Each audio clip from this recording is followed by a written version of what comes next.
Hello, hello, hello. The bar is once again open, and today we talk about the unending power of photojournalism, our Canon falling short when it comes to third-party lenses, and a photographer makes a flying boat.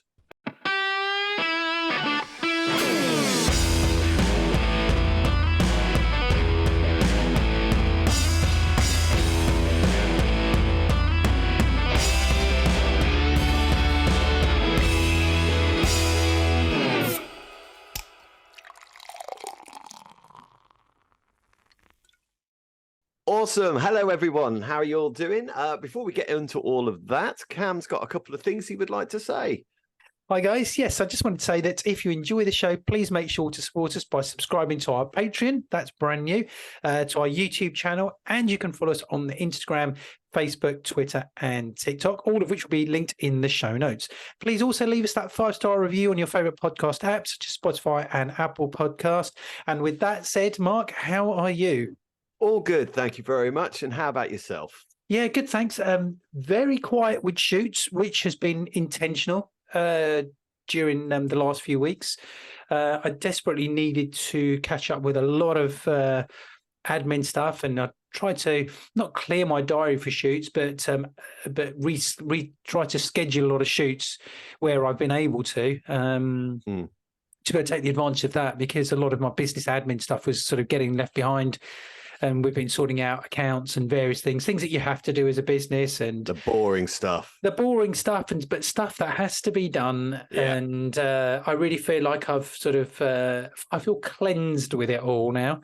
And having submitted a lot of things to the accountant and those sort of things. So it was good to have that. And I do try and do it every so often, but I never get around to it in the way that I've actually managed to do it this time. And although as freelancers, we sort of say to ourselves that, you know, if a shoot comes in that takes priority, I can do that. This has been the first time ever I think I've really said to clients, look, I really need to I need to schedule this shoot for a few weeks or something. And luckily, everyone said, we can do that. We can work with that. But also, I think the last few weeks, a lot of people have been away on holiday, so I think it suited them. So I think the late summer period is a good time to actually do that, because once we hit that sort of that sort of autumn period that we're coming into now, then it starts to sort of ramp up again and start going crazy. Cool. Well, I've been quite busy. It seemed to be. I don't do a lot. I mean, as you know, I do a lot of sort of Indian weddings, Asian weddings.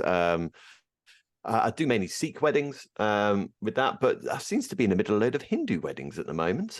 They are sort of slightly longer days. I mean, they're good fun, but yeah. So I'm going. Absolutely. So that seems to be my weeks at the moment, and obviously some family stuff during the week in between. And I also bought a new paper shredder, because I need to shred some important documents. Exactly one of the jobs that I've been doing. Rock and roll, eh? That's exactly what I've been doing. That's been part of my admin process, my clean out process. It's really important to do that. These are things that, especially if you're doing social photography, you'll be dealing with people's details, and you might have them on paper or whatever, and you can't just throw them away, because that's other people's details you're putting at risk. So things like a paper shredder, I know it seems really boring, and I know it seems really strange, but it's important.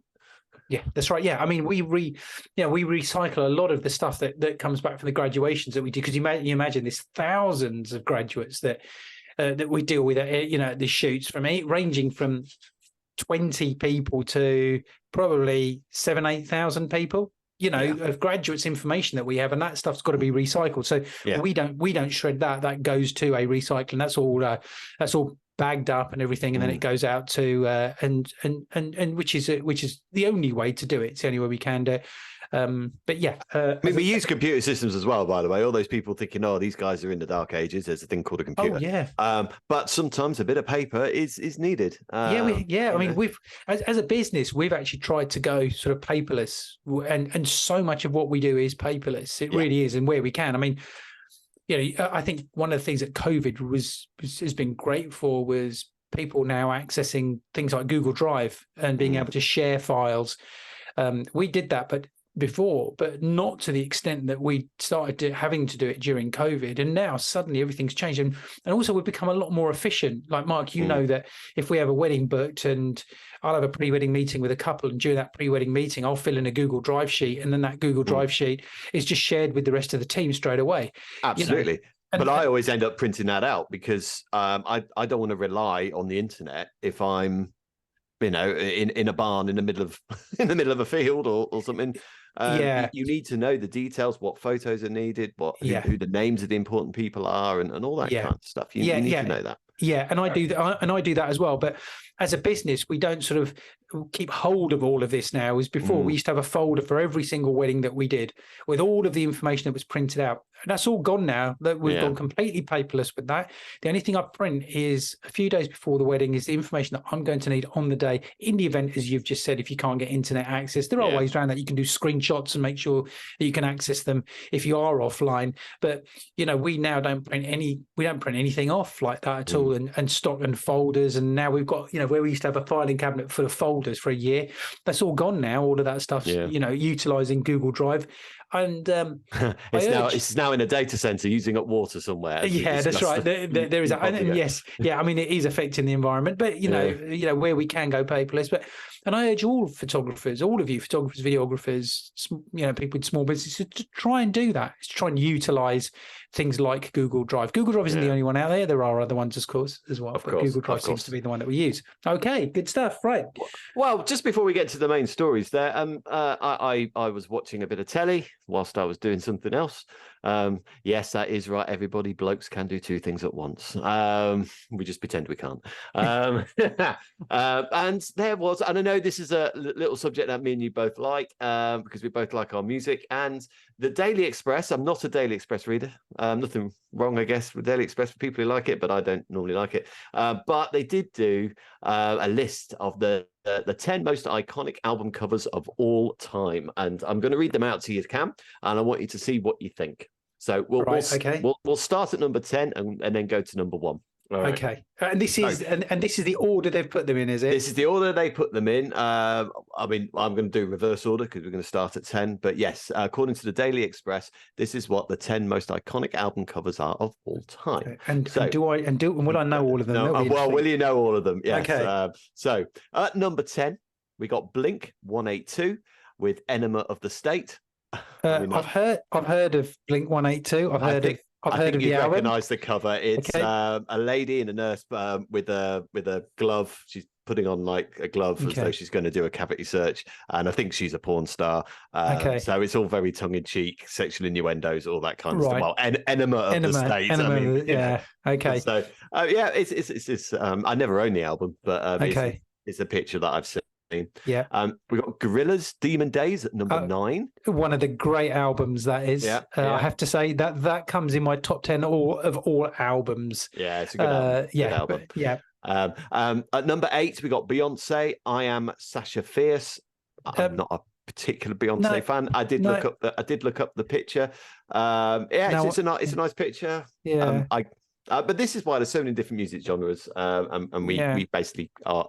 We basically cover a few of them, don't we? But anyway, at number 7, we got Bruce Springsteen with "Born in the USA." Yeah, classic. That's a classic one. Yeah, absolutely. At number 6, Amy Winehouse, "Back to Black." Yeah. I can't picture the album cover for that. Yeah, but she's kind of sitting down, looking at the cover. Yeah, it's right. Okay. Fleetwood Mac, "Rumours." Yes. Yeah. Know that one. Yeah. Okay. Number 4, it's the Beatles. Now, can you guess which one it is? Which album it would be? I Just think one. it'd be it'd be it'd be a choice of 2. Yeah, but you got to say one. Okay, right. Say one. I'll say the 2 that I think it could be. No, just say one. The one you think it is. Oh bloody! Okay, it's going to be Sergeant Pepper. It is Sergeant Pepper's. Well done, well done. Personally, I think Abbey Road. Well, I was going to. Abbey Road was the other one I was going to say. That's why I was only letting you. That's why I was only letting you do one. Because it's always going to be one of those two. And in the end, the reason why I said Sergeant Pepper was because of the number of people that are on the front cover of that album. in that group. That was the only reason why. But Abbey Road was Abbey Road for me between the two. The one that I would have thought of. So that's number 4. Yeah. So we got number 3 is David Bowie. Aladdin Sane. Yeah, of course it is. I mean, which one else is going to be? Yeah. And then number 2. Yeah. Is Pink Floyd, Dark Side of the Moon. Yeah. I mean, I thought that would be number 1, to be honest. Yeah. So the one that knocked it off the top spot, and I'm quite pleased it's a good one, Nirvana, Nevermind. Of course it is. Yeah. I get that. Yeah. I think there were a few ones that I might have considered a bit more. I mean, if they'd done a top 20, I think I always liked the Wings Band on the Run album cover. Yeah, that's classic. a good one. I'm gonna Metallica, Master of Puppets, and I mean, there's some great one out. The Stones, Exile on Main Street, Sticky Fingers had the one with the actual. It had a proper zip. A real zip, and so that's a great. I mean, there's been so many. No Zeppelin in there either. No, there isn't. No, I mean, the classic ones with it, they had as well. But the thing is, it's one of those lists. I mean, I get that list. We could all pick it to pieces. I guess the one that sticks out in there to me that I'm thinking, but then you could say it's an age thing. I don't know it, but wouldn't it be interesting to ask a lot of Beyonce people of a certain age to say, can you name me a Beyonce album? One, I bet you they wouldn't be able to name it, and yet they love Beyonce, right? I think that hang on. I'm gonna no. Right, I reckon I think that's not right because Beyonce. I know what you're saying because of the single culture and people don't listen to albums, but Beyonce's been around for donkeys, so but it's not the that albums were pretty big when I don't know. I mean, they know I'm sure there's a lot of people that know every track on that album, but probably don't know the name of the album. And would they know the image that's on the front cover of that album? Well, I think the Beyonce fans would. I mean, I just mentioned Master of Puppets by Metallica, and I'm not.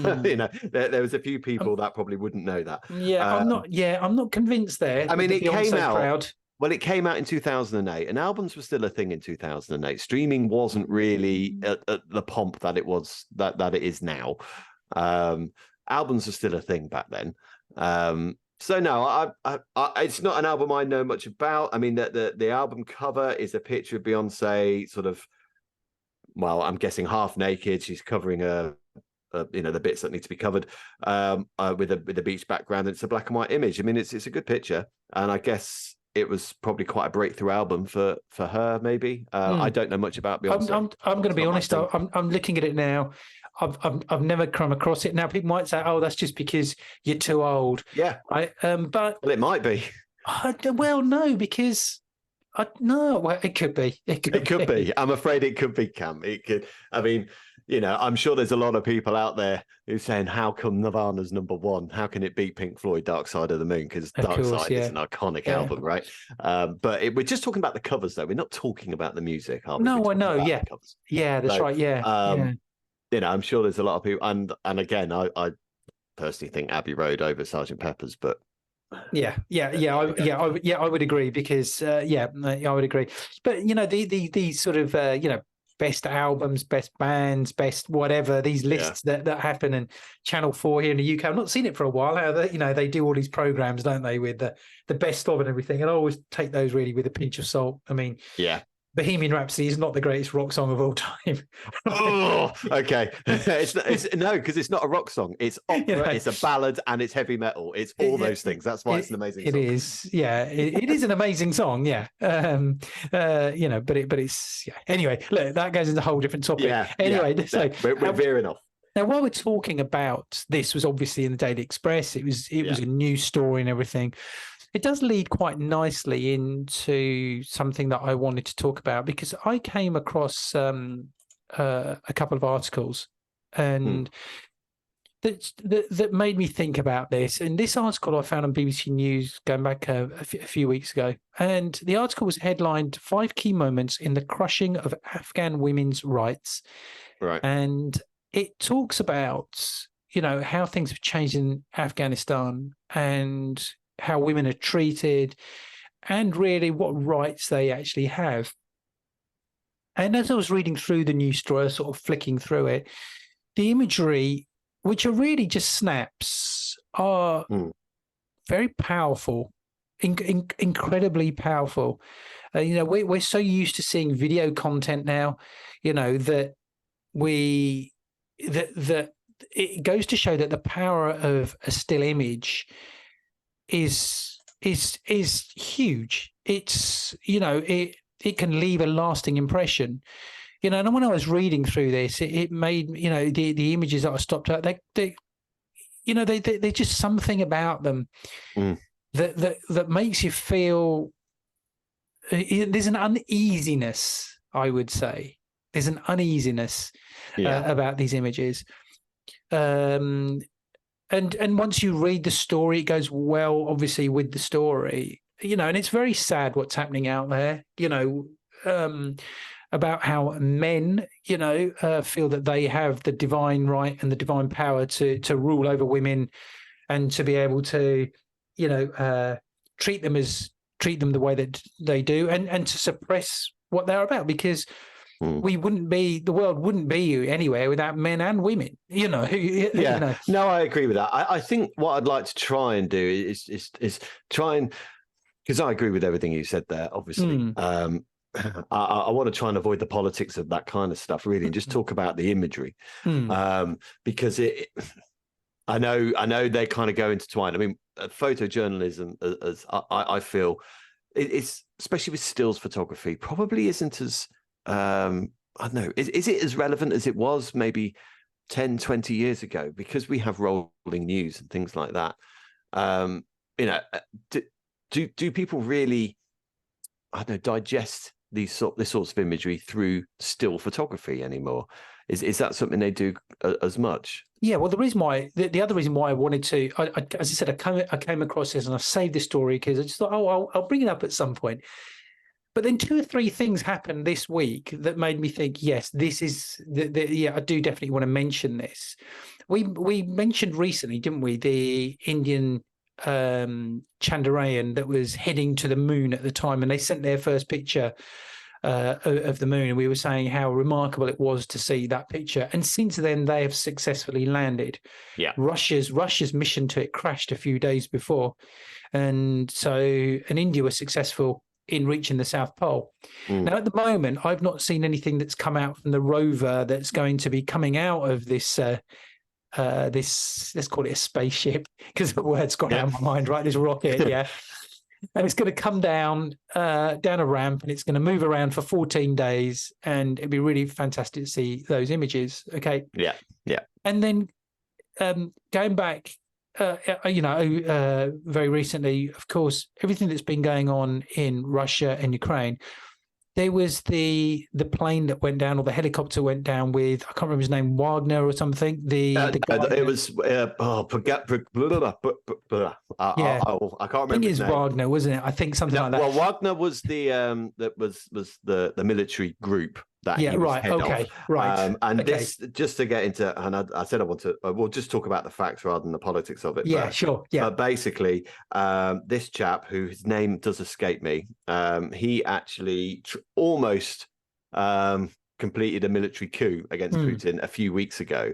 Yeah. So a couple of months ago now, I think. Yeah, that's right. When I mean, and I know when it was happening, a lot of people were going, "Yeah, come on, get Putin." But this guy is probably worse than Putin. I'm just gonna just put that out there, because he's not a very nice guy. But he was the head of the Wagner Group, and there was a deal, wasn't there? And it stopped him going to Moscow with his soldiers, and he was exiled to Belarus, I think it was. Yeah, something like that, yeah. And now suddenly he's died in a plane crash with, by the way, another head and founder of the Wagner Group.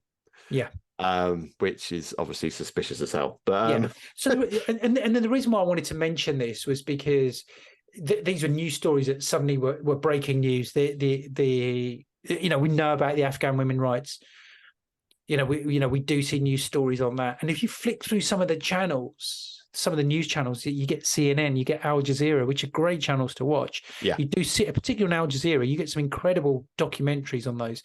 And they highlight in areas that are sort of wider than say Europe, the news that we get here. But then when you see the imagery of this, and then when I saw the images that came back from Chandrayaan, or of Chandran. I've not seen, as I said, the rover images yet. Yeah.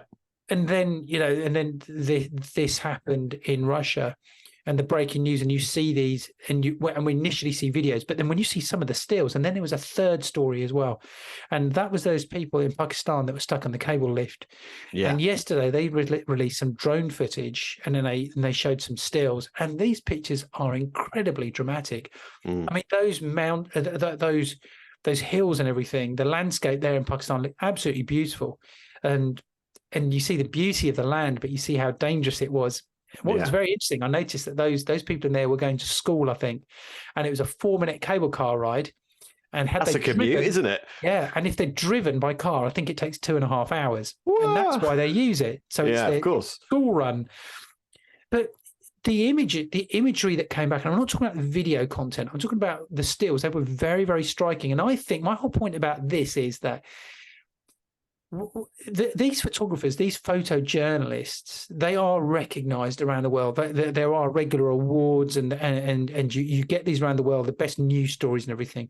But I think it's very easy for us as photographers, and I'm talking about people that put out these rewards, to overlook some of this imagery, and to see what's actually been captured by the photographers and how well they've captured these and how dramatic they actually look. It's very easy for people to say, "Oh yeah, but they were lucky because they're out there anyway," so they're obviously going to get pictures like that, But that's not what it's about, Regardless of that, they may well be there, but they're capturing things and they know what they're doing in that instant as well. And I think that when we do watch a lot of video content, more and more of us is not to overlook the fact that a lot of these people that are out there, not just video filming and looking at the film content, but the photographers that are out there risking their lives, as they have done for years, put themselves in these situations. But I think it's a nod to these people to be. Yeah, no, I understand that. I think because I was looking at it's actually quite an old story in the Independent about a photographer in Ukraine called Alina Smutko, and before the war, she her work focused on politics, sport, and social justice. So she was reasonably politically sort of involved, but obviously events have basically changed. Now she's now taken on the role as war photographer, and the things she has to do, according to she has to be there. She has to take these photos, and one of her photos was I think we all saw it when I think it was last year, wasn't it? When the Russians attacked a hospital, and they had that picture of the pregnant woman coming out of the hospital on the stretcher. Well, that was her photo, right? Incredibly powerful photo, and the Russian embassy came out with no, this person's an actor. It was a military base. It wasn't a hospital. And so not only does she have to be there, the risks that she's also now facing something on a different front that maybe the likes of Don McCullum never had to worry about, that the social media and the big propaganda sort of machine that is against her. The Russian embassy basically said, no, this isn't real. This isn't real. This is fake. I've got I can see their post now, and it's just got her photos on there, and she's got fake written across it. This is out the Donald Trump playbook, isn't it? The fake news thing.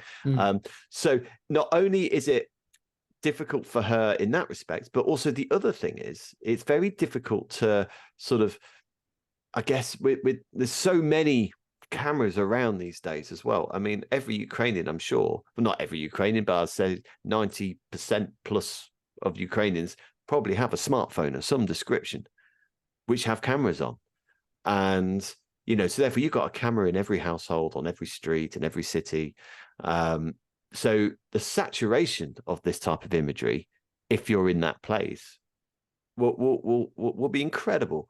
So I do wonder with smartphones, and also with things like rolling news that we have now. We digest our news generally, like you said, Al Jazeera or BBC News or Sky News or ITV News or Channel 4, whatever. It's all video, it's all correspondence on there. and they have video footage. Do you think the stills photographer, and I mentioned this like 5 minutes ago, do you think the stills war photographer or photojournalism, do you think that is as relevant as it was back in, I don't know, the 70s, 80s, when, you know, you didn't have rolling news then? You know, you had maybe 2 or 3 editions of the same newspaper during the day with updates of what was going on.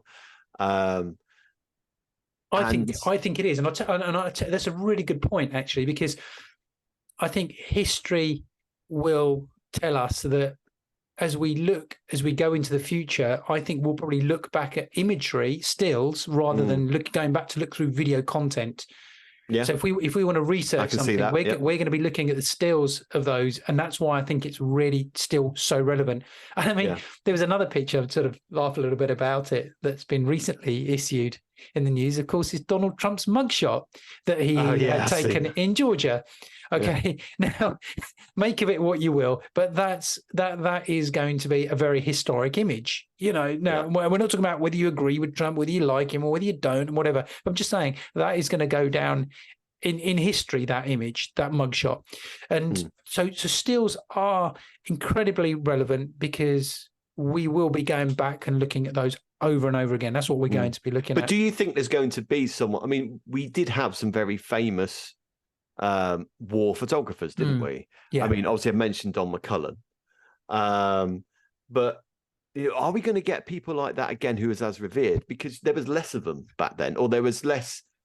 It wasn't as easy to get your work out there as it is now. You know, you just need to have a smartphone. If you're in an area where something's happened, take a load of pictures, stick them online. You know, that becomes then part of that cachet of imagery of that event.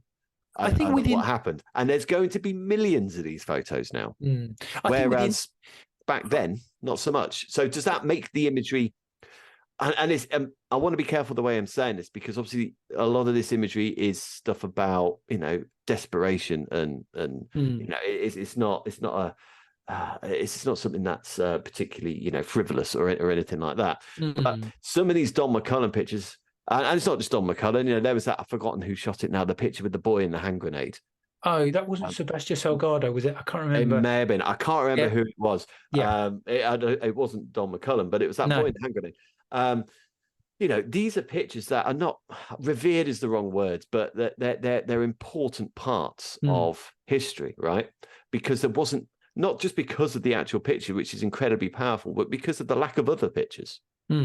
You know, so I mean, there is saturation. I think those photographers will be named and by the relevant sort of the people relevant to that industry more so than the wider thing, because these days it all goes in as under Getty Images, doesn't it, or whatever agency and all of that. Okay, Reuters or something. Yeah, like Reuters. That. Okay, so things will get lost within names of agencies, you know, and I think that's what will happen. But within the industry, I think those photographers are going to be well known and big, and rather than sort of the wider public as such. But I want to finish off. I guess your voice is more difficult for your voice to be heard, I guess, to be separate from all the other voices through your imagery.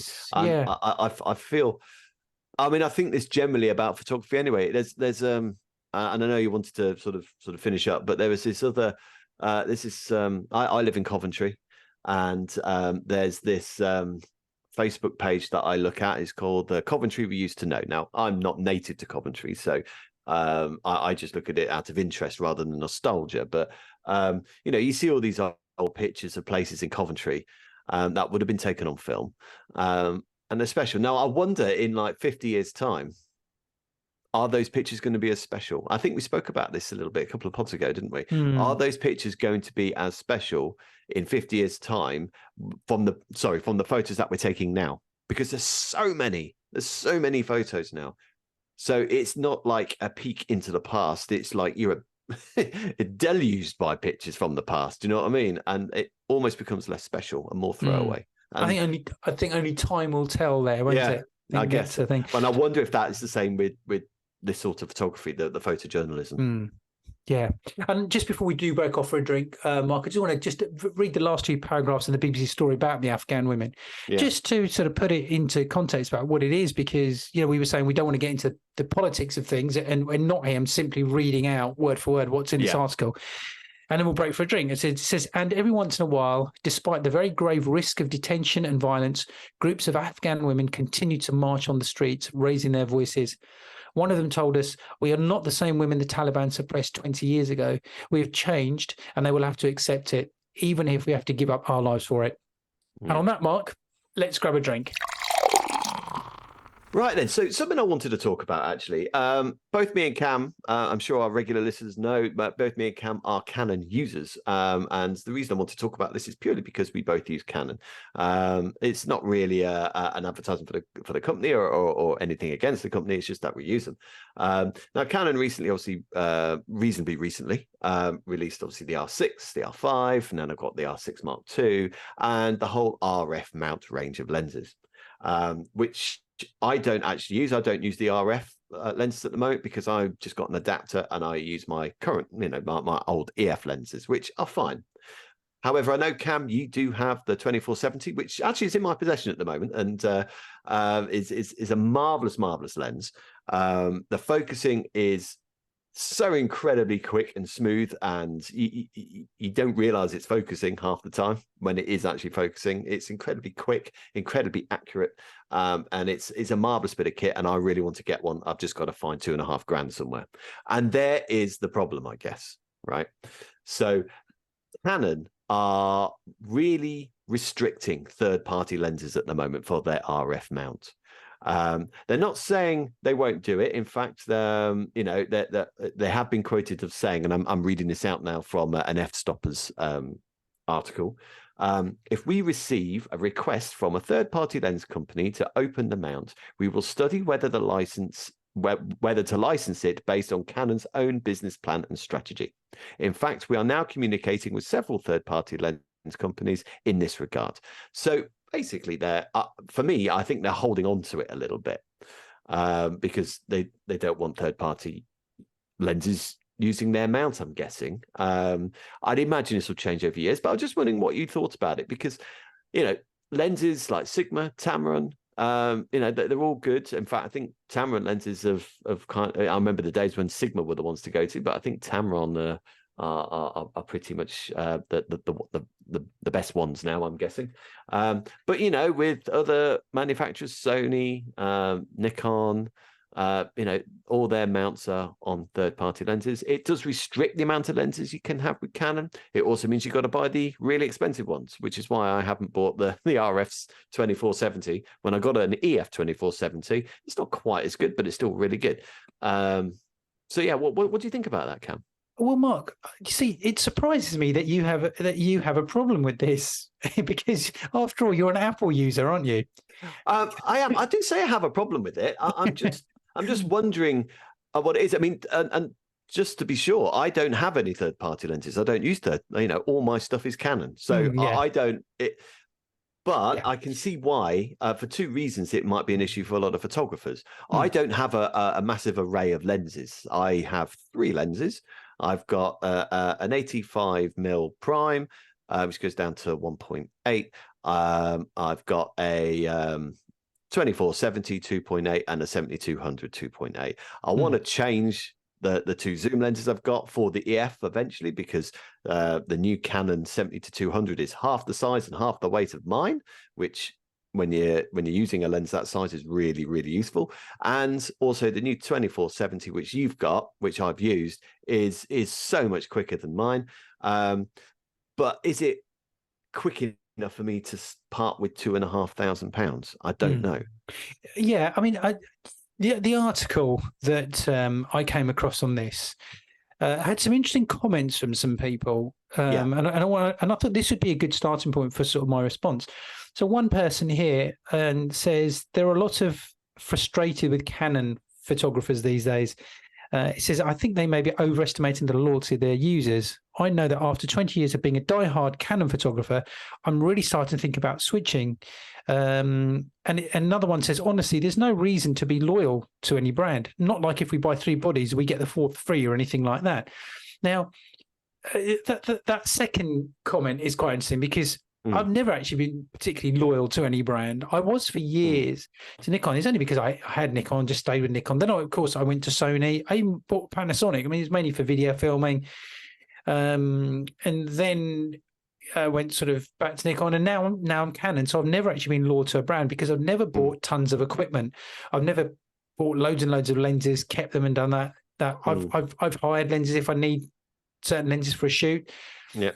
But also I've kept my equipment to a minimum, and I part exchange stuff. So there's every chance that I may end up going to Nikon in a couple of years' time. So I'm not particularly loyal to any brand from that point of view.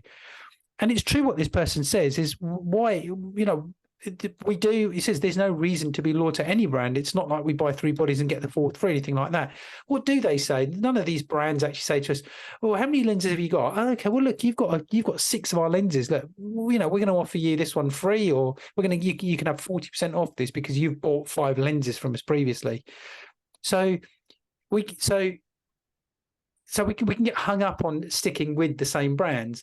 But when it comes to lenses, I think this is where it is a big strike against Canon, because I think they should be opening their systems up to as many people as possible, because they're always going to be buying a Canon body, but they might choose to buy different lenses.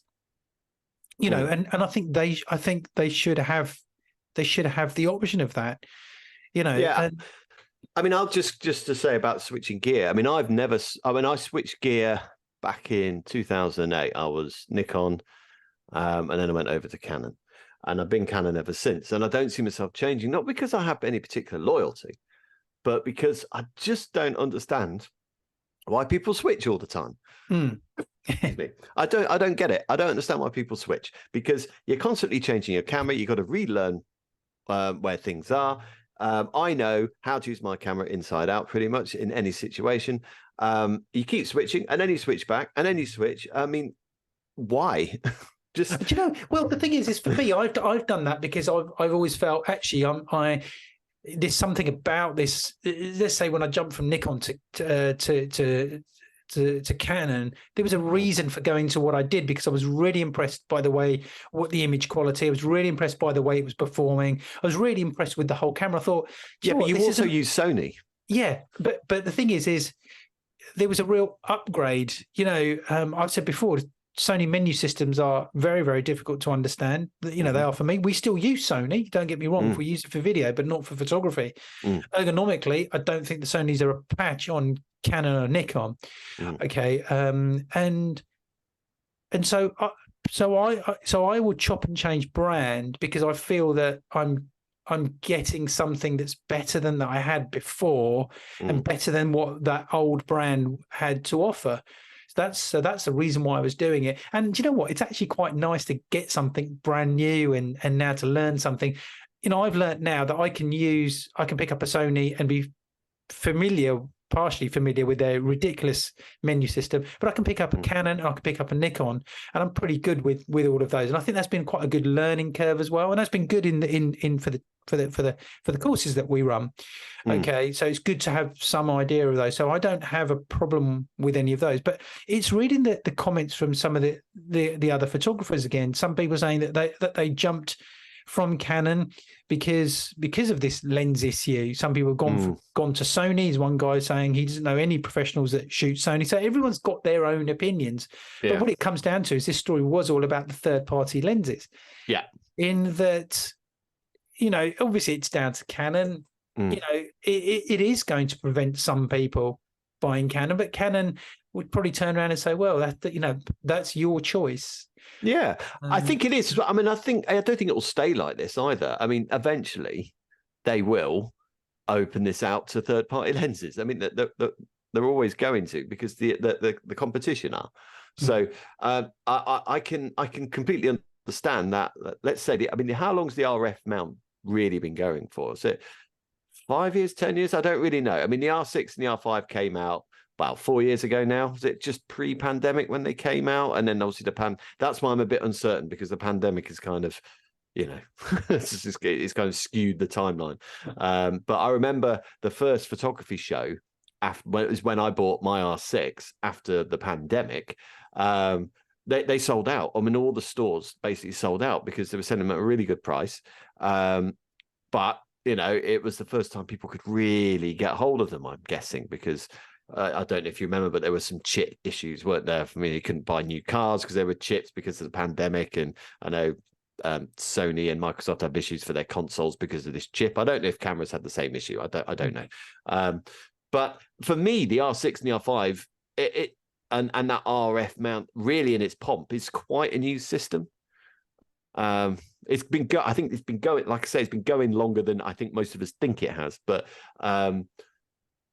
it's quite a new system. So if I was Canon, I'd be like, well, no, hang on, this is our new system. We're just going to have this for a bit and then open it out. I can kind of understand that. I do get it. I mean, Canon aren't, they have the luxury of being able to say enough people are buying their cameras anyway, aren't they? Yeah. Right. But actually but there's still a whole, generation of people that are coming into photography and are looking into buying something. And when they start to pick up on these sort of things, well, you can't get the lenses or you can't get third-party lenses for it. That is a problem. You can't get adapters, all sorts of things, I mean, what I would say is, though, you can get third-party lenses for the R5 and the R6, though. You just got to have the mount. You just got to have the adapter. Yeah. I'm using an adapter for my old EF lenses at the moment. So it's not as if you can't use third-party lenses. You just can't use the third-party lenses with the RF mount. Yeah. I think I think as long as people are aware of it and they don't go into buying a system and then thinking, oh, but I thought this, I mean, that's up to them to do their homework. So, yeah, well, of course. And the thing is when you read an article like this and you read the comments, the comments that you're going to get are all the ones who are going to be knocking Canon anyway. Well, of course, yeah. Right? It's going to be the people that aren't happy with Canon, the people that have decided to switch from Canon, or it's not the people that are saying, hey, look, it doesn't really bother me, I'm all right. Those people aren't going to bother commenting. So. I mean, I use Canon because I think it's and the R6 because I think it's one of the best cameras about at the moment. That's why I use it. I'm not sponsored by Canon or anything like that. I made a choice to go mirrorless. I'm sure listeners will remember, I was very wary about going to mirrorless. A while back, very wary because of the issue. Yeah, but it's because I knew the issues that Rob, who used to contribute to this, he had massive issues with his Sony in low light conditions. He had to change back to his DSLR, and I was like, well, what's the point in that then? Do you know what I mean? What's the point? And it was only when I spoke to it was Tommy Reynolds who was on here, and he got an R5, and he said, oh no, there's no issues of that with this, and I was like, fantastic, okay, cool. And then I went and I went and got it, and it was amazing. And that I feel that the R6 and the R5 and I have the R3 is amazing as well. I think they are the better mirrorless cameras at the moment. I'm not sure if Sony and Nikon are as good. That's my personal opinion. I'm sure there's some Nikon listeners out there and some Sony listeners out there are probably shouting at me at the moment. But I think there's a lot of fear. I think the people that are probably the people that are sort of fearful about switching over and admitting the fact that, hey, look, I'm a Nikon user, and because I've got loads of Nikon equipment, I've got loads of, and I'm invested into all of that with all my lenses and everything, so I'm going to just stick with it. I think people should be a lot braver than that and say, don't just sort of say, well, you know what, I'm going to stick with it because I have to. No, you don't have to. Look at all the kit that you've got. Look at all the lenses, and say to yourself, do I actually use this stuff? How often do I use? Well, there is that. Yeah. That 70 to 200 mil lens. How often do I really get it out? If I didn't have it, would I miss it? And then people will say, then I'll say, look, I exit. Get rid of all this stuff and go into a new system, you'll be a lot happier. But then they'll say, yeah, but I'm not going to get as much for it as when I bought it for. Well, of course you're not going to. Of course you're going to sort of, in inverted commas, lose money. But hopefully that gear has earned you money along the way. Okay. So people I think should be a lot braver. I think people should, when people do say, well, it's because I've got all the gear anyway, and I always sort of think that's sometimes it's playing it safe.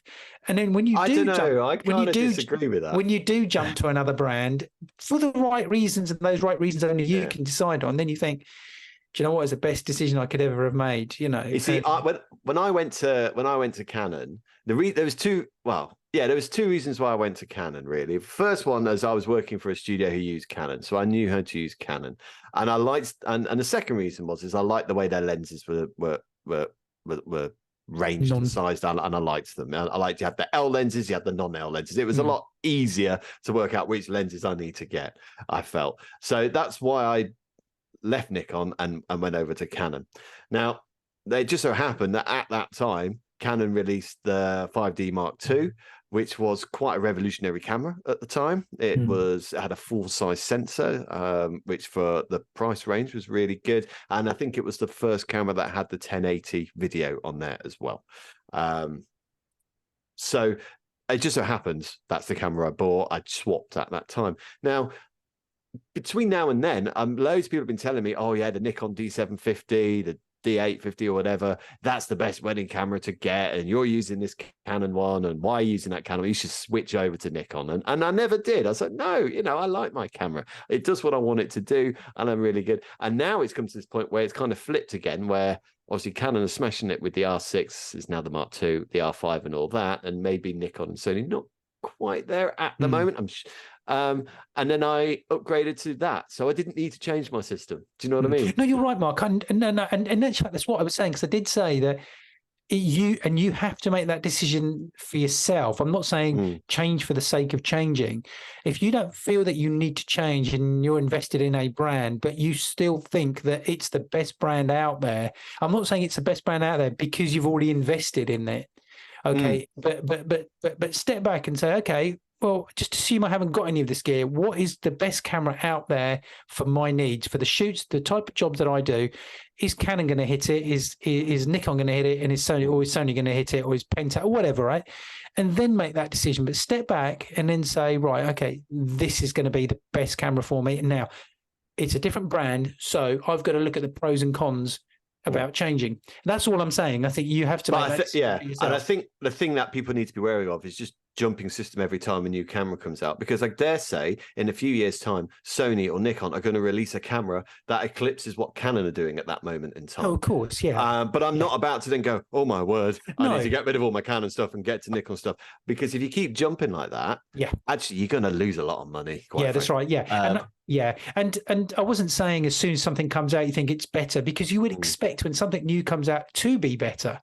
Yeah. Right. You would know it was going to be better after a period of time when your own equipment, if the gear that you've got cuts it for you and you're absolutely happy with it, great. When you get to a point when you think, I need to change this now, either because I know there's some limitations because of new stuff that's out there, or because of overuse and that type of thing, you'll get to a point when you think, I need to be thinking about a new camera. All right. And then you step back and then you say, right, what's going to be the best camera for my needs? What's the best brand? And so that's why I don't think that's why personally for me, I've never invested in having lots of lenses. I only for that reason, because really. Exactly. And it's best not to, because if you need a lens, if you need a lens for a shoot, need a lens, you can either rent it. Right, or if you think you're going to need it again and again and again. I mean, I'm still thinking I need to get a nice wide prime. That would be nice. And I've been thinking about that for years, and I might do that rather than hiring. But there's so much used stuff out there as well. There's so much, and those lenses are in such good quality, they're in such good condition, because people buy stuff and they don't use it. And actually, you can find some really choice stuff now secondhand. I mean, just to go back to this article, and I'll say what I was about to say in a minute. I mean, personally, I still think the R6, the R5, and the R3, I still think they're the leaders at the moment. Personally, that's what I agree. Think. Yeah, I do. So if you are looking to buy a camera, if you're a Canon user, and you don't be put off by this third-party lens article. I think eventually they will have third-party lenses. You can still use third-party lenses with an adapter. It's not the RF, but nevertheless, you're still going to get a tremendous camera body. Even with the adapter, it's still really good. I mean, just look at some of the reviews. Was it Frono's Photo did something, and he's incredibly, he doesn't pull his punches when he does his reviews, and he was using the adapter and on the Canon R6. I can't remember if it's the R6 or the R5, and he was like, it's obviously it is slower, but I mean, it's not an issue. Do you know what I mean? This adapter, it works so well with the adapter. It's not. You don't have to sell all your lenses and get the new ones. You just don't. You can get the adapter. But yeah, going back to secondhand stuff, like you were saying, Cam, when I obviously people know I broken my R6. I didn't look after it properly, and I broke the hot shoe adapter. And I went into London Camera Exchange. Hello to the guys at London Camera Exchange. Obviously, there are other shops available, but they are friends of ours.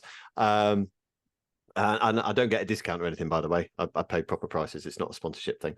So I went in there and took it, and they had a second-hand R5 already. Really? Yeah. So apparently some guy, they said, oh yeah, some person bought it, realized it wasn't for them, and there's they, a lot they of sold that. it back and got another one. There's so much of that people buy stuff and because they've got money or money to burn, they think they're going to be able to get a new camera, take better pictures, fine, they spend the money, don't use it for a while, and then they just get rid of it. There's so much good secondhand stuff out there, because these days people look after their equipment now because they know that their secondhand market is so huge, and eBay was responsible for that, really. So people keep the boxes, they keep the packaging, and they look after stuff. They they're careful how they use it, because they know that the resale value more so than ever before. Yeah, well, most people do anyway. Just watch those hot shoe adapters, guys. Exactly, that's right. Mark, shall we get a drink? I'm thirsty. Yeah. Okay. Right then, guys. So, we spoke at length about this last two, but there was just this other little story that I just wanted to chat about. It's a story of ingenuity, a bit of bravery, and photography. So, it's the sort of things we like, isn't it, Cam? So, So it is a good one. Now, I saw this on the Independent, and it's a marvelous bit of footage. So we'll try and put a link out there on this. But basically, a photographer has been spotted flying a homemade dinghy over the Solomon Islands in the South Pacific. I'm reading this from the Independent article. In a bid to capture some unexplored areas, Ben Neal, who's 37 and from Australia. Yeah, that's kind of natural, really, isn't it? It takes an Australian to do something crazy like this. Us Brits would be too refined to do it, wouldn't we? We wouldn't do anything like that. Ben Neal, 37, from Australia, put the 8,000-piece aircraft together himself without instructions, and the project took 2 months to complete. He said he sailed... 2 months to complete. He said he sailed a boat with a... He sailed a boat with the flying boat on the deck and used it as a photography platform. He said of the hours he got spending it in the air, and there's footage of it. There's footage on the gallery. Earth and it can be bought to raise funds for NGOs. Really cool bit of footage, and it literally is a dinghy with some wings. I mean, it's a sort of thing. It's the sort of thing you see in a movie. It's incredible stuff. I mean, what do you think about it, Cam? I think it's amazing. It actually doesn't look real. It looks like, when you see the video, like it's been cut out.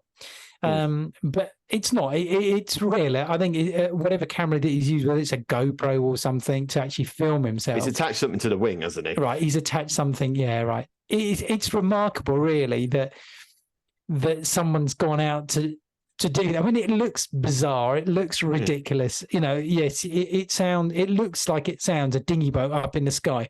And it's exactly that. It's exactly that. But I mean, the stuff that he's going to get from that is just absolutely incredible. Some people would say, well, why couldn't you have just taken a drone up there or something? But where's the adventure, I guess? But where's that's right. That's the sort of British thing to say, isn't it? Yeah, that's right. Why didn't he just use a drone? Yeah, that's right. Yeah, there's a far easier way of doing it. Yeah.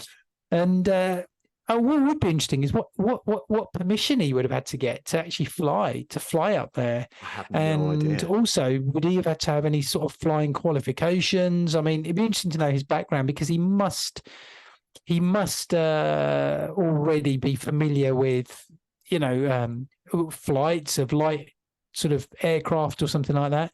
I mean, I'm guessing he's a proficient sailor, because he said he sailed a boat with the flying boat on his deck. Yeah. So either he did that or he got someone to do it for him. So he must have had people and advisors. Yeah. But he looks like he's just one of these guys that's put his hand to many different things over the years and done something incredibly brave and incredibly great, I think. Fair play to him. Absolutely. Fair play to him. I think that's great to see something like that. We'll put a link out for people to have a look at it. And but what else is there that people can do? That's you know, if you suggested this to somebody, you know, they think you're crazy. But you know, the weird and wacky world of photography and photographers, you know, you know, would you ever fancy doing something like that? If somebody said to me, "Would you want to go up in there? It's perfectly safe." Yeah, I'd give it a go. But you wouldn't make it yourself with no instructions. Well, no, because I wouldn't even think about it. You see, this is just it. It's a thought process of somebody. Yeah. It's a thought process when somebody has this idea and says, "I'm going to try this. I can go up there," and then when he does, obviously, you know, he's above the Solomon Islands and he's got this incredible views. I mean, you do it above the English Channel, it's not going to be. It's a bit grey, isn't it? It's a bit grey. Yeah, that's exactly it. So he's picked a choice location. He's picked a choice location. Yeah. But I guess, you know, I mean, he could have used the barrier reef, I guess. I don't know. Maybe there are restrictions on that, perhaps, because they are putting more restrictions on it. Yeah.